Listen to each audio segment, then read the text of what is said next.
Former New York Mayor Michael Bloomberg made his debut in Iowa Tuesday. The visit comes as the billionaire mulls a 2020 presidential bid.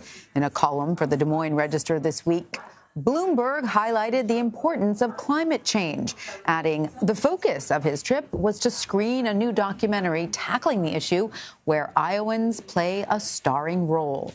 Let's bring in now Brianne Fahnen-Steele. She is the chief politics reporter for the Des Moines Register. Brianne, thanks so much for joining us. Now, you reported on Bloomberg's visit to Iowa. What stood out to you about what he did and discussed there?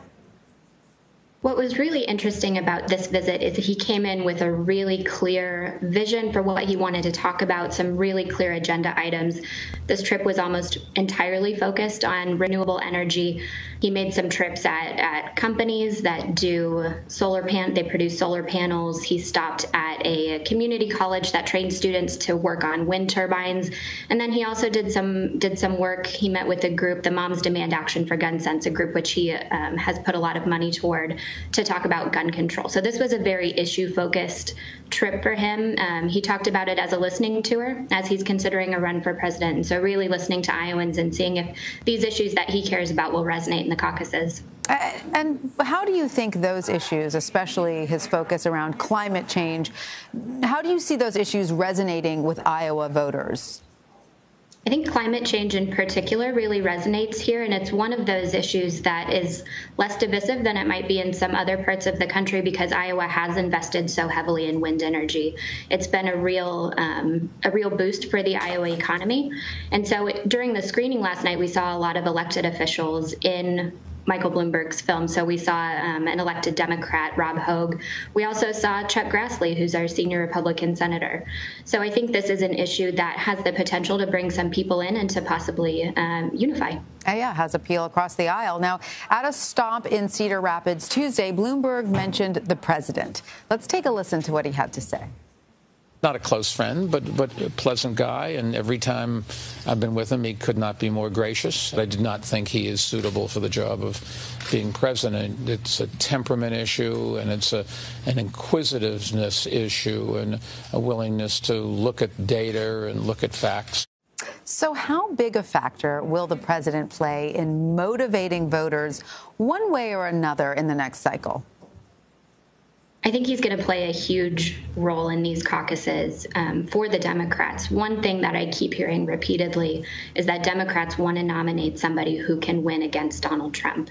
And so that may mean that they're not lining up with the person that they have the most in common with ideologically, as long as that person is a good matchup for the president. So that's absolutely something Iowa Democrats are looking at right now. But yet everyone is wondering who that person might be, because it certainly looks like the 2020 Democratic field is going to be crowded. How do you think Bloomberg compares to other Democrats who are visiting the state? Well, right now it's tough to say as that field still materializes. We keep a running list of everyone who we should be paying attention to here in our newsroom, and that number is up to about 32 people right now. So I think Iowa Democrats are really waiting for that field to settle a little bit. One thing that really struck me about his visit yesterday was that there was not necessarily the same buzz that we saw around people like Senator Kamala Harris, for example, of California when she was in town, but there was very much a curiosity from Iowans wanting to learn more and really connecting with the issues that he's talking about.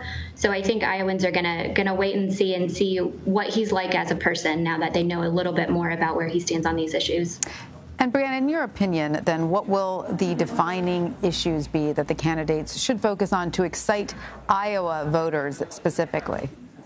That's an absolutely great question. And I think right now Democrats are really having the conversation about what type of candidate they want, more so than the issues that they're talking about. Do they want someone who's a really aggressive fighter who's going to take on Donald Trump directly and to really call into question some of the things he's done? Or do they want more of a unifier? We've got John Delaney of Maryland, who's been in the state for a long time now, really campaigning on being a bipartisan force in the White House and really trying to heal the country after some of these divisive conversations that we've had over the last 2 years. Unity would be nice. Now, Brianne, lastly, most of the nation is still talking about the midterms. However, Iowa was almost immediately thrown into the next cycle. What is it like covering politics there? Never a dull moment, I'd imagine. There is never a dull moment. We say it's busy, and it's sometimes a little less busy on the politics beat here.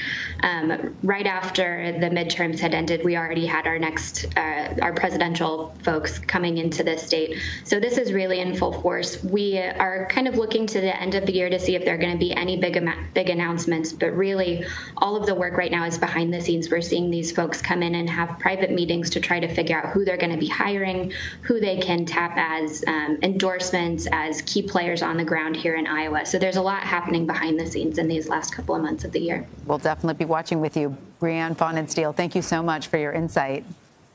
Thanks for having me.